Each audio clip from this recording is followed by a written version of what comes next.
Hello.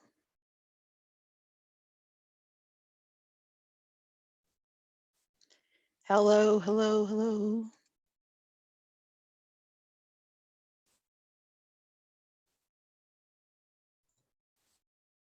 Hello?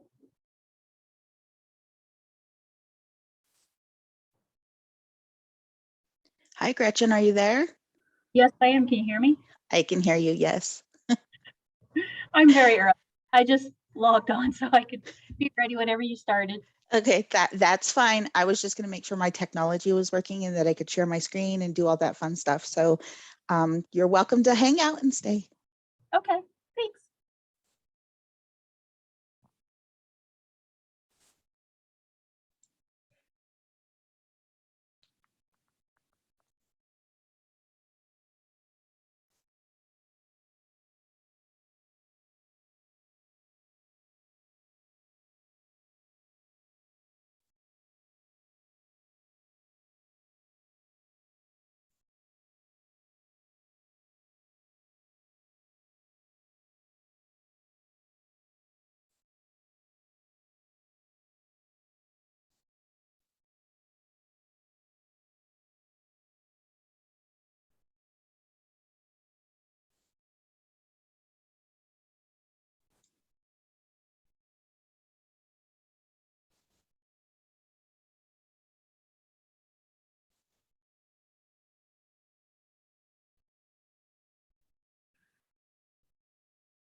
And so I just accepted this position at the beginning of the new year. Previously, I was an outreach parent liaison, and prior to that, I had spent 20 years in the general education classroom.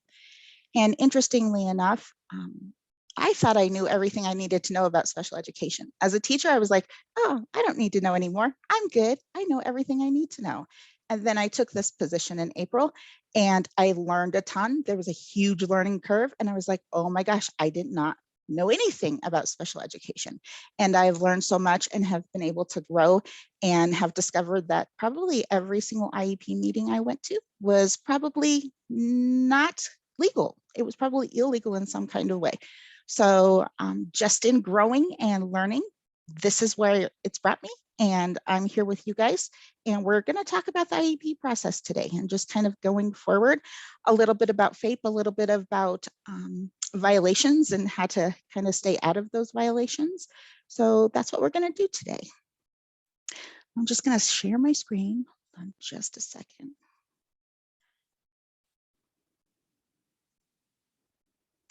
Okay, I'm guessing everybody can see that, right?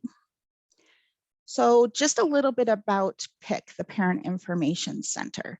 So the Parent Information Center itself is grant funded, and it is required by IDEA.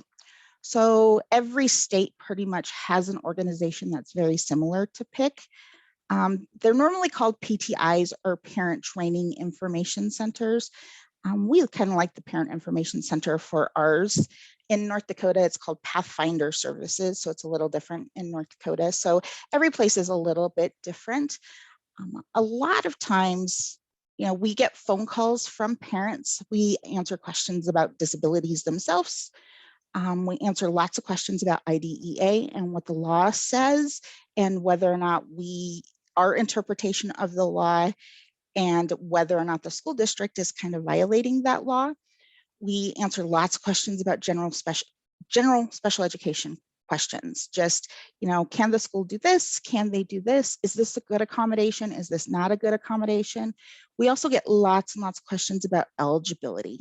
and then those procedural safeguards and when those safeguards kind of kick in. So our primary goal is to support parents, but our other secondary goal is to support agencies that work with children that have disabilities. So that's where we come in. We can come into school districts, we go into child daycare or the child development centers and work with them. We support both parents and the schools. So we have to walk this very fine line in between, right? So even if a parent is making a statement that is totally, out of bounds of the law, we need to make sure that we inform the parent of that. So that's kind of our job, is to walk that fine line, create that balance, and help parents really understand the law and what the schools can do and what they can't do. Here in Wyoming, our information center, PIC here, has existed since 1991. Terry Dawson was the very first director of PIC, and she herself had a child with a disability, and that's kind of how PIC came into existence. So she wanted something better for other parents that had children with disabilities, a place for them to go to get information. So I thought we would start with a Think, Pair, Share. And like I said, I was a teacher, and so these were kind of probably the most interesting things that I had done as a teacher. So just a couple of questions up front. So we talk a lot about in NSPED, FAPE, free appropriate public education. What does that look like? So what does that look like in Converse County for non-disabled students? And then how does that picture change for disabled students in Converse County? So I'm going to throw everybody into breakout rooms, and I'm just going to do it randomly.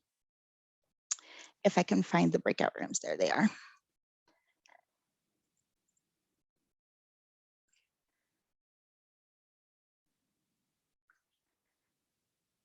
Okay, and there should be 2 or 3 participants in each room. It's just going to assign you automatically. Just go into your room, have a quick discussion about those 2 questions, and then we'll gather together. I'm going to give you about 5 minutes or so to talk, and then we'll come back together and we'll talk about the questions. Okay.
Hi, Nicole. How are you doing? I'm muted, sorry. That's Thank okay. you. Fine. Would you like me to go ahead and put you in a room? Oh, well, I said join room 3 and I put join. Am I not in a room? Okay, you're not in a room. I'm gonna go ahead and put you in a room. Okay, I'm gonna put you in room 2. Okay. Okay. And Jalen's volume isn't working. So she's like unjoin and then join. So I don't know what's going on with her computer. Okay, so if Jalen wants to just join you in room 2 and the 2 of you can participate together, that's fine. If you can make sure both of your information gets in the chat, just so that I know that you guys were both here. Okay, thank you.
Ev-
They must be having some really good conversations. They're really slow coming back.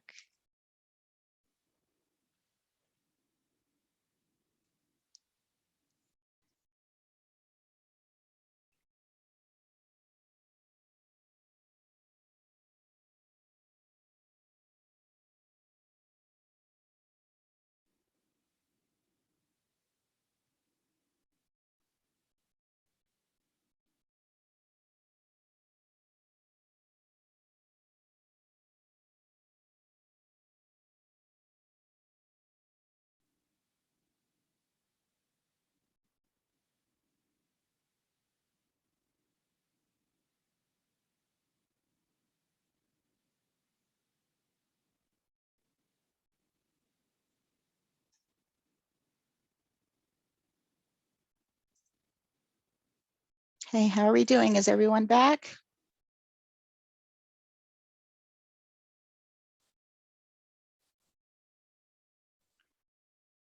Looks like everyone's back. Okay, so let's have a brief discussion. What does a free appropriate public education look like in Converse County for non-disabled students? Just unmute and speak up, please.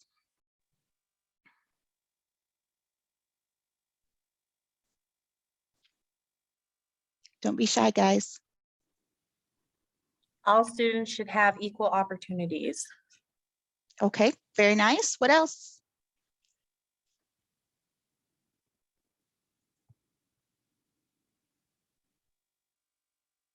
Again, don't be shy. I was a teacher. I don't want to call on people. So come on, let's speak up. Targeted interventions designed to grow a student. Very nice. So for your non-disabled students, the picture is pretty easy to kind of see, right? You can see what that education is going to look like for that non-disabled student. So how does the picture change for a disabled student though? How does that change?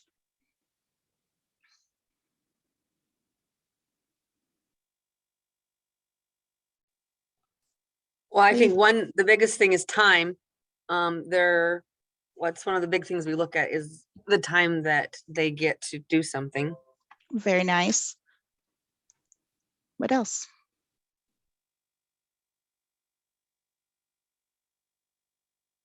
What else changes for those disabled students?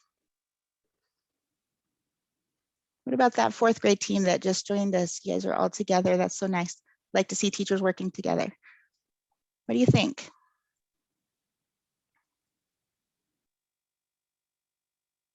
What about that student that is severely disabled, that maybe that ASD student who is completely nonverbal and is really hard communication wise, that you can't seem to get an understanding of that child?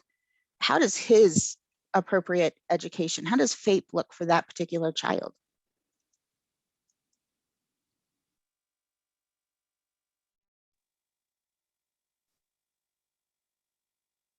I mean, obviously it changes, but how does it change? Because we definitely, non-disabled students definitely have an advantage over a child that is nonverbal, who can't verbalize his needs and wants. So that's where we see special education kind of come into play. And that's kind of the basic premise of IDEA, is that we provide a free, appropriate public education to every single child, and that we also provide an appropriate evaluation. That if we're looking at a child who possibly has, that we're looking for autism, but there is possibly some other problems like physical strength or occupational inability to write, or any of those, that we also test that child for occupational therapy and for physical therapy. So many times, I've looked at a lot of evaluations and they're incomplete. And so we need to make sure that we consistently provide an appropriate evaluation for every student. The individual education program, that individualized education program for that child. I'm working with a mom right now, and she wants to compare her son to other children in special education, yet her child is very unique. He is very different compared to other children, and you can't really compare disabled children with other disabled children. They are very unique. They are very different. Their needs are very different. So you can't make comparisons. This is why special education is very individualized for that specific child. Another basic premise is the least restrictive environment. And in some places, we tend to go to the most restrictive environment because we feel that's the best place for the child. But we sometimes go there because it's the best place for us with that child. So we have to really put the child in the front, put him forward or her forward, and think about what's good for the child, not necessarily what's good for the school or what's good for the teacher or what's good for the parents, but what's best for the child. Another idea, parent and student participation. We see that student participation increase as they start planning for that post-secondary transition. And then those procedural safeguards that are ever important, that many times you hand that big packet of information to the parents during their IEP meeting, that packet gets left in the car, or the child uses the back pages to draw on or whatever, but the parents never really read that packet of information. They have no idea what their safeguards are and what their rights are. So sometimes that falls upon the responsibility of the teacher in order to make sure that they are in fact providing those safeguards to the parents, because the parents aren't going to always read what those safeguards are.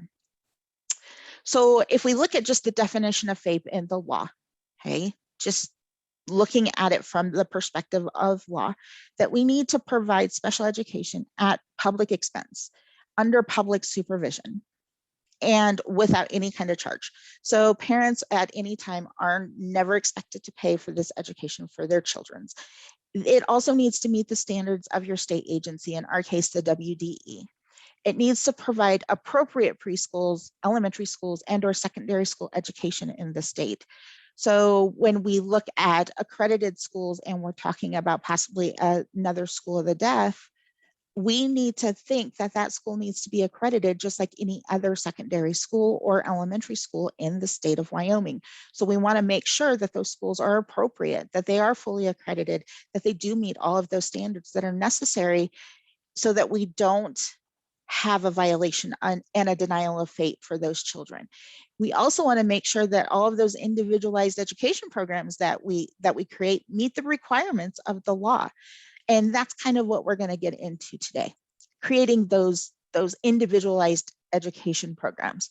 So when we look at FAPE, we're looking at procedural due process. So every procedure we take is very similar. Okay. It also has to be non-discriminatory assessment, which in today's day and age can be relatively easy, but you have to look at every assessment that you're going to provide. Is it biased in a specific way? Is there a racial bias?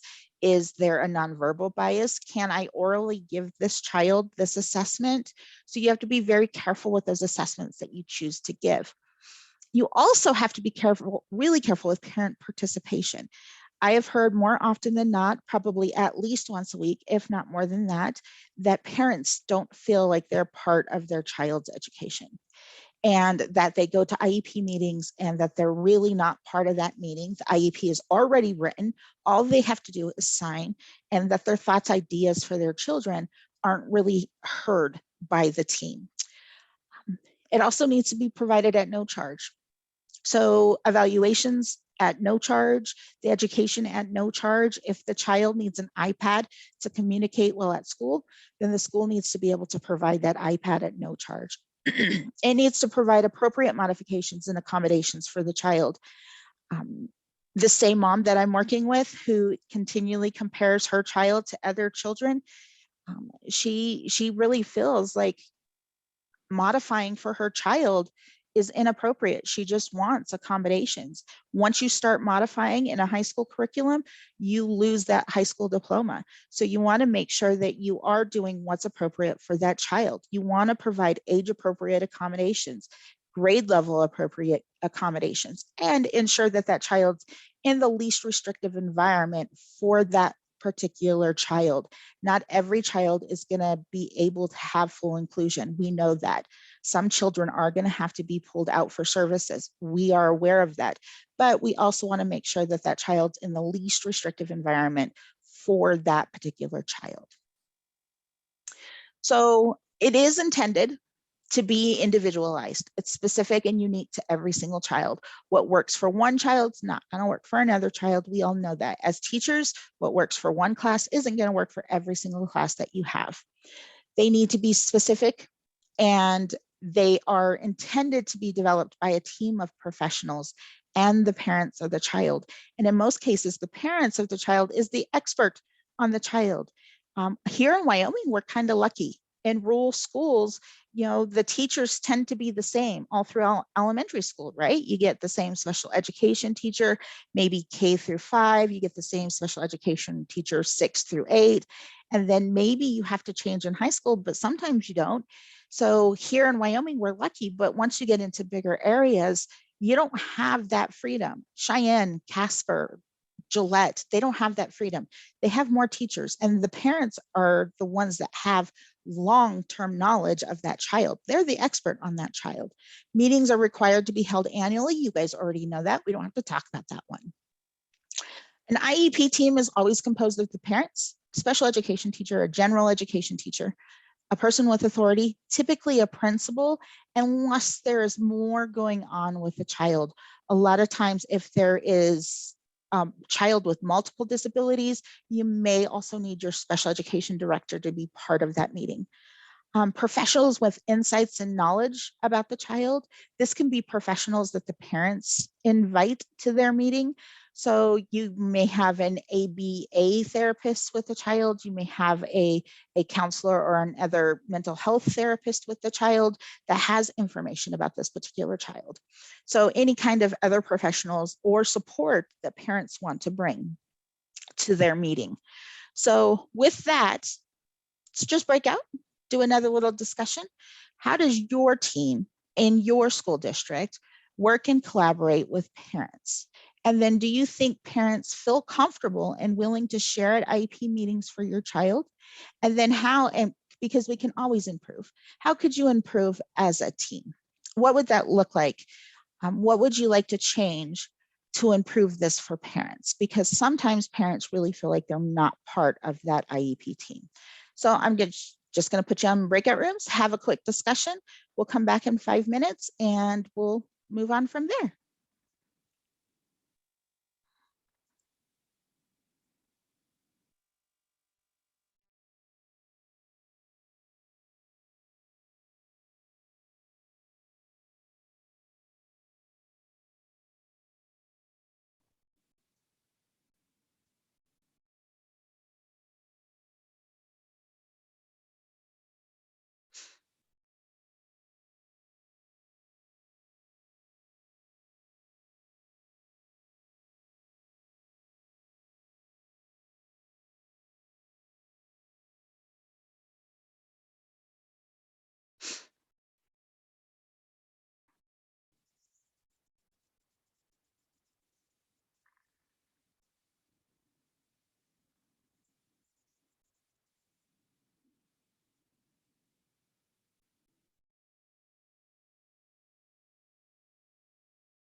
Okay, is everybody back? I hope everyone is back. So this time I'm going to monitor the chat. I wasn't doing that before. It's a little hard to do both.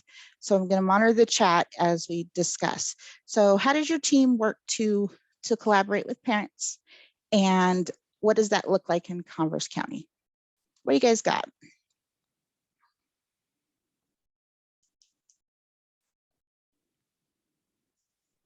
I don't know if you said to type this in or talk because I must have come back right at the end of that, but That's okay. I think as far as collaboration, we agreed that we thought it was mainly on the SPED teacher, not on the SPED teachers, but we felt that that's who was taking care of the parent team communication. So from the school to the parents, it was the SPED teacher who was mainly taking care of that. Okay. Any other ideas? You Our can put it, go ahead. Sorry. our group said that our teachers like text and email and use Classroom Dojo and use a variety of methods to keep in touch with all the parents, SPED and regular ed. Very nice. Very nice. Anyone else? Well, we were talking about just for the IEP process, like we communicate with our parents all the time for everything. Mhm. But when it came to the IEP process or IEP meetings, it was the SPED teachers that were handling everything. Like well, for one, I wouldn't even know what to say or do. Like nobody's ever walked me through this. Okay. I don't have a checklist saying these are the things I need to talk to the parent about. Parents about. Yeah. And sometimes that just starting that communication with parents can be really, really difficult. I totally understand. Anyone else? I think as a SPED teacher, we do communicate a lot with just our SPED student parents. Mhm. And then in the meetings, yeah, we usually are the ones that are going to facilitate that conversation starting, because we're the ones that have written the goals and have kind of thought about and developed what we think is going to work best for the students. So we want to talk to the parents about it a lot. So I think sometimes it is a little bit easier for the SPED teacher to just kind of start going with it. But during the meetings, the gen ed teachers just jump in too and just say, you know, hey, this is what we're seeing. This is what we're thinking. So I think we try to make it a collaborative effort, but I do think SPED probably does kind of start it off. Kind of starts that conversation. Yeah. Anyone else? Well, Amy and I were talking about just from my point of view as a special education teacher and a parent who had a child on an IEP for a very long time. One thing that always bothered me as a teacher and a parent was how much, even when I was the SPED teacher, how much I talked and ran the meeting. And even though we write draft on the IEP, and there's a lot of good reasons for that, and everything everyone has said here is absolutely true. I think our teachers are great at communicating with parents. The SPED teachers try really hard to get feedback. And we know we're under a lot of procedural timelines that we have to follow. So it's that balance, right? But what I was kind of wondering is how would the conversation and the meeting shift because SPED wraps around general ed, right? That's the whole concept with IDEA, is that when a child isn't making it in general ed, SPED does wraparound services and supports to help them get there, right? But so the general education teachers' feedback is super important. And Gretchen's right. The SPED teachers are the experts in goal writing and IEP compliance and special education services and accommodations. So we just have to find a way to balance that with the child and the parent also feeling like they are as knowledgeable and involved. And so one thing that I had mentioned to Amy is I wonder what it would be like if the whole thing shifted to, we start the meeting with the kid talking about themselves, what they like in school, what they're great at, what they struggle with, you know, make it really fun and focused on the kid, and then the parent. And we don't even start with procedural safeguards or hand them a draft of the IEP. It starts as a conversation focused on celebrating the child.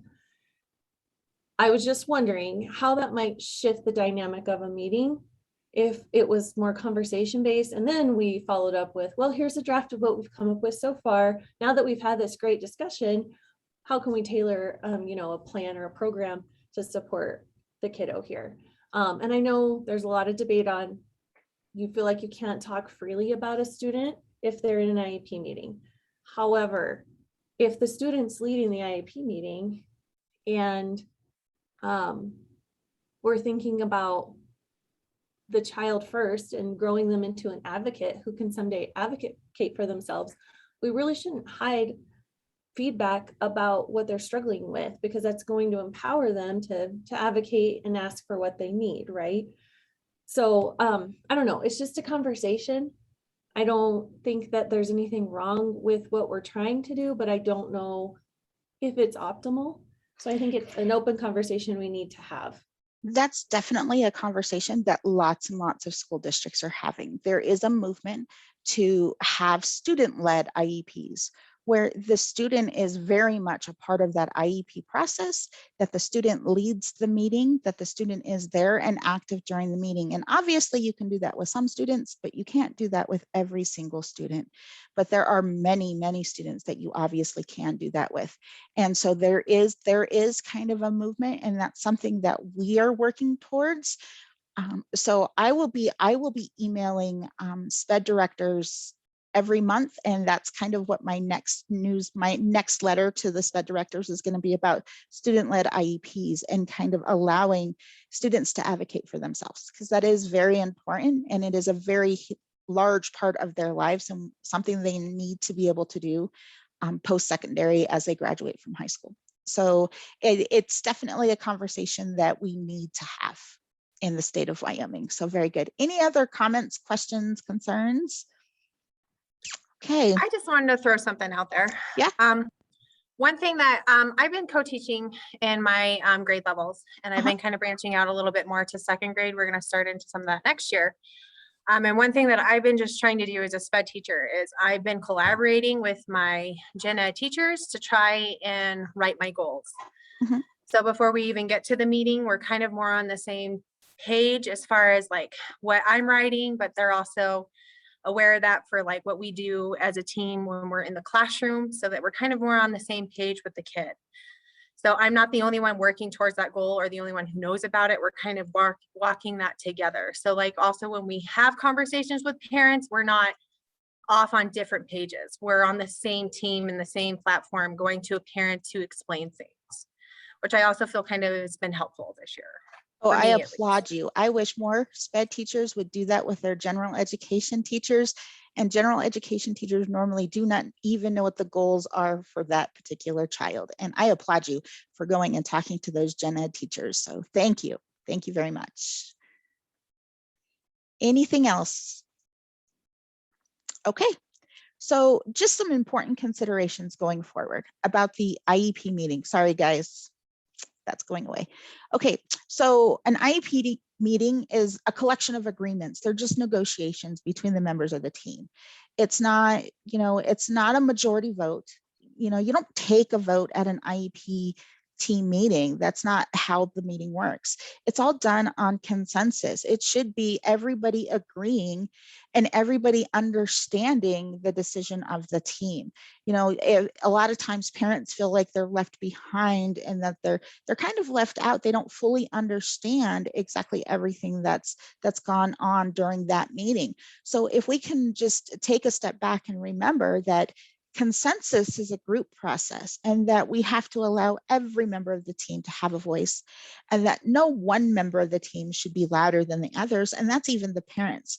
The parents shouldn't dictate the entire IEP. Obviously, they have a voice. They should have, their say, and they should be heard.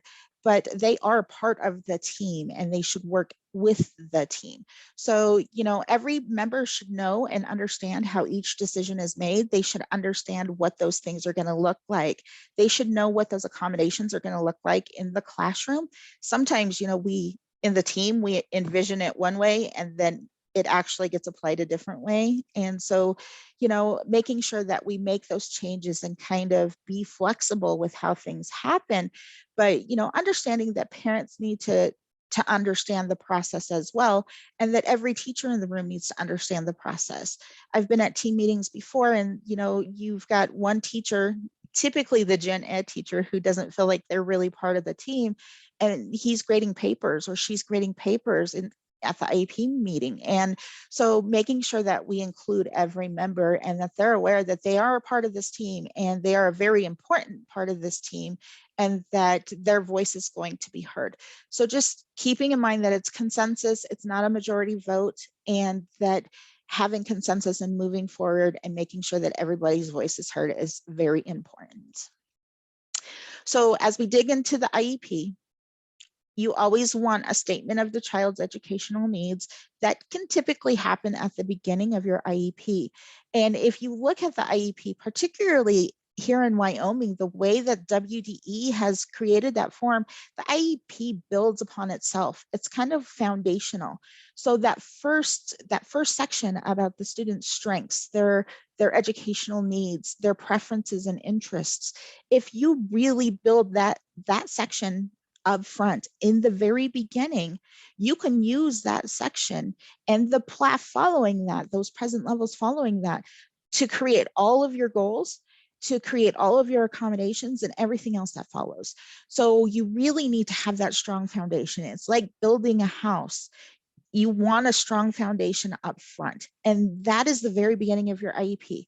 So making sure that those strengths, those educational needs, those student preferences and interest up front are foundational. And sometimes I've seen IEPs where, they're this much of the IEP, and then the goals and everything is this much, but where did they get all those goals? How did they determine all of those goals when they've only gotten this much of the student up front?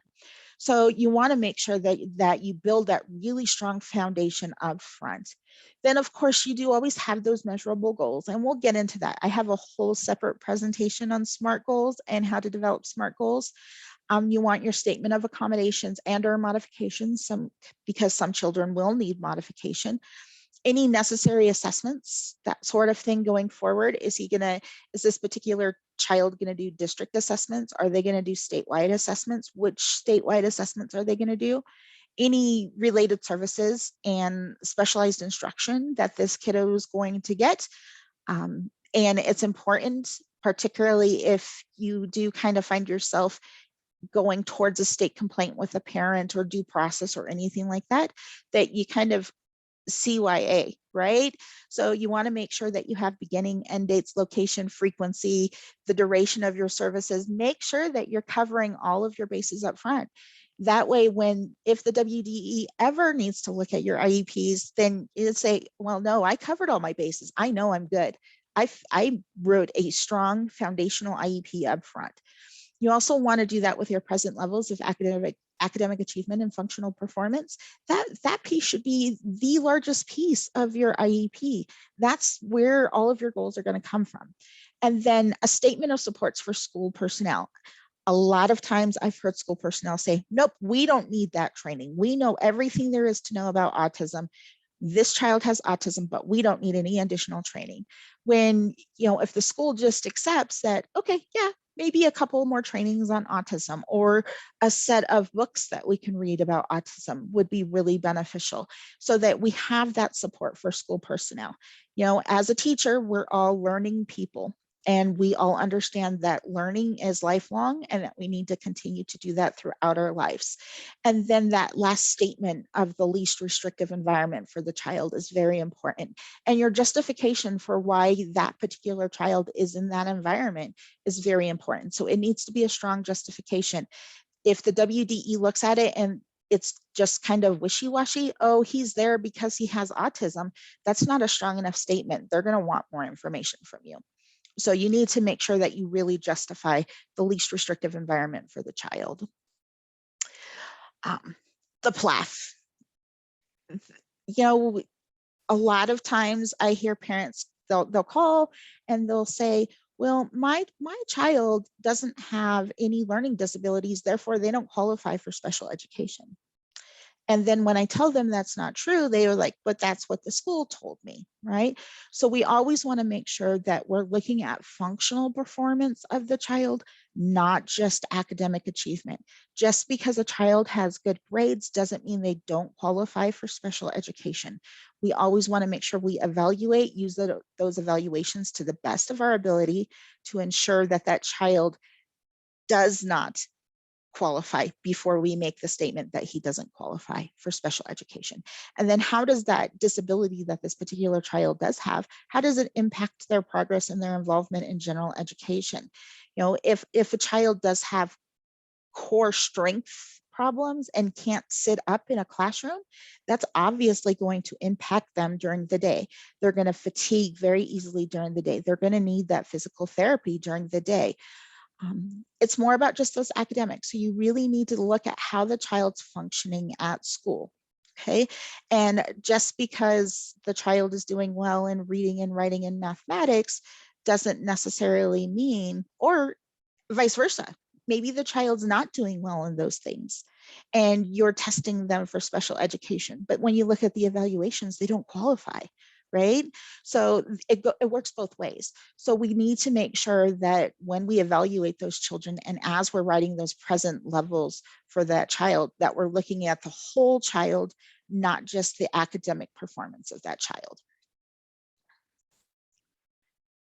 So always weaknesses from the perspective of classroom teachers, including the current grades or standard scores. So you always want to make sure that you have observations from all your gen ed teachers. And I know sometimes that's really difficult, me included. I was probably one of those that I was super busy and put the SPED teacher off probably 5 times before I got to writing that observational note for that IEP for a teacher. But that's super important. You don't necessarily know as the special education teacher how that child is performing in that class without that information from the gen ed teacher. Providing all the objective data and evaluation results. So anytime you do evaluation, make sure that you provide all of the results. And if there's a result in your PLAF, you need to make sure there is a goal written for that particular need. If there's an educational need that comes out in that evaluation and it is in the present levels, you need to make sure that you definitely have a goal written for that particular need. Provide a statement of documents and ways that the child's strengths can help him or her to overcome their weaknesses. So there again, you're going back to that very first section of the IEP. Student has strengths. If we can look at an IEP and look at a child from their strengths and make it more strength-based instead of just simply talking about their weaknesses. Well, Susie she doesn't recognize the letters of the alphabet. She only recognizes the first letter of her name. So if we look at it from there, we don't necessarily look at her strengths, but if we stop and think, well, she really loves music. And so if we can relate to her in that way, it's going to make goal writing a little easier. So those strengths are really important. And this is the foundation of your IEP. All your goals are going to come from this section. So appropriate goals for each child. You always want to make sure that you have appropriate goals. IDEA does not require SMART goals. They are, however, industry standard and best practice. If you're looking at having a solid IEP, you're going to write SMART goals. Okay, the goals should always answer the areas of educational need and the areas of functional need. If this child isn't potty trained, if we're talking about a preschool child, this child's not potty trained, then that's obviously a functional need and there needs to be a goal written for that functional need. If we're talking about a high school student who still in 10th grade is having pretty severe prioritization and executive functioning problems, there still needs to be a goal written for that. Even if the high school comes back and says, well, no, that's inappropriate for high school. But if this particular 15-year-old 10th grader needs to have that goal, then that goal needs to be written, regardless of what the school says is appropriate for the school or not appropriate for the school. The IEP is based on the child, not on what the school feels they need or what they feel is appropriate for somebody in 10th grade.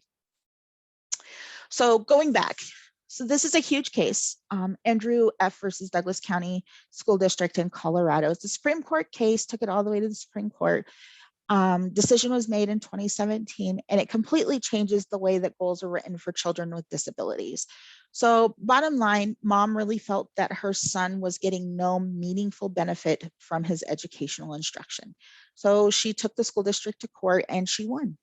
And so here we see that goals need to be written so that a child is engaged in their education and they're challenged and they're getting some meaningful benefit from their education. Without that meaningful benefit, we're not providing FAPE, and we have to have meaningful educational instruction and benefit from the education. There's also some other fallout that comes from that particular court case. So because IDEA surrounds the whole discussion of IDEA is about the free appropriate public education. It's public and it's appropriate. That does not mean that we have to provide the best education to a child. That is not our job as teachers. It also does not mean that we need to maximize the child's potential. We need to provide an education that is free and appropriate for that child. So if we're talking to a parent who wants the best education possible, then they may have to hire a tutor for their child. They may have to, you can think about it in sports terms as well. They would do the same thing. Your basketball coach is not going to maximize, your high school basketball coach isn't going to maximize the child's potential. Your private coach will do that. They're going to maximize the child's potential. So bottom line, children with disabilities are provided to a similar education to their non-disabled peers, an education that they can access and that is meaningful and provides educational benefit to that particular child. So creating those challenging goals. So, we've all seen this, SMART goals. Goals need to be specific. They need to provide in detail exactly what the skills the child's going to learn. They need to be measurable, hardcore data numbers. You don't want them to be wishy-washy. Jane is going to make 3 new friends this year. It's a wishy-washy goal. There's no way to measure that. They need to be achievable and challenging for the child, but also reasonable for the child. You wouldn't want to give a child who has an IQ of 58, a goal that he is going to solve for X in Algebra 1. There's no way that child's ever going to reach that. They also need to be results driven. So they need to be written based on the present levels of academic achievement and functional performance. If they're not written based on the current data that you have, then they're not going to be results driven. So they need to be appropriate, achievable, results driven for that particular child, and they need to be time bound, provide a specific time frame. So when you look at the IEP, underneath the goals, it always says objectives and benchmarks. IDEA made that it's not required. You don't have to do that unless the child is taking the alternate assessment. But it does make everybody's life just a little bit easier if you do it. For parents in particular. So parents, because you typically send out progress monitoring notes to your parents at the end of each quarter. So if you do benchmarks for your student on their particular goals at the end of each quarter, a parent can go back to the IEP, they can go to your progress monitoring notes, they can read what the expectation was, they can read where they're at, and then they know for sure, oh yeah, my son's not going to meet that goal. He's not on schedule to meet that goal. And then maybe they know, I need to call an Iep team meeting, and maybe we need to discuss this just a little more. So it's really going to involve your parents a little bit more in that process. I know up front it's more work, but on the back end, it's actually going to be a little less work for you. Just with parents and answering questions for parents. So just kind of keep that in mind. I know it's not required, but it could be best practice. Okay, least restrictive environment. So this is a major component of IDEA and many school districts. So I live in Laramie, and here in Albany County, they have moved to all K-5 instruction being fully inclusive. So special education teachers no longer work in the special education classrooms. They actually work in the general ed classrooms. They provide modifications for those students in the general ed classroom and provide support to those students in general education. And that's K-5. So technically they are up here at level 2 with inclusion, providing supports within the general ed classroom. Now, that for some kids that may not be the best option, but that's what Albany County has decided to do with their students in K-5. And when you determine the least restrictive environment for your student, you need to provide a detailed explanation of that placement for the child. What is your justification? If if you're sending that child to a residential treatment facility, you need to have full justification. We're sending them for this reason, this one, this one, this one, and this one, and make it fully justified so that there is no question in the future. Okay, so, when you look at LRE, we want general education with accommodations, but no support. Inclusion with some support, resource room occasionally pulled out to meet with the resource teacher, self-contained. I have parents that absolutely hate self-contained, even though it's probably the best placement for their child. But they really want their child to be in that pre-algebra classroom. Even if he's doing modified math, they don't care. They want him with the non-disabled kids. Separate schools, and I just realized that the creator of this particular graphic misspelled separate. So students attend schools specifically for students with disabilities. This is where, you get schools for the deaf, and you get specific kind of charter schools for kids with autism, particularly in places like California, New York, Chicago, and then those residential, kind of placing them out of the home and placing them at a school for their specific needs. So LRE is super important. So going with that, let's do another think, pair, share. So what does inclusion look like in Converse County? How does it look for your school district? If it is full inclusion, how do you support disabled students in your classrooms? And if it's not full inclusion, how could you change your policies to allow for more inclusion? Not necessarily full inclusion, full inclusion, because it doesn't work for every school district, but to allow more inclusion.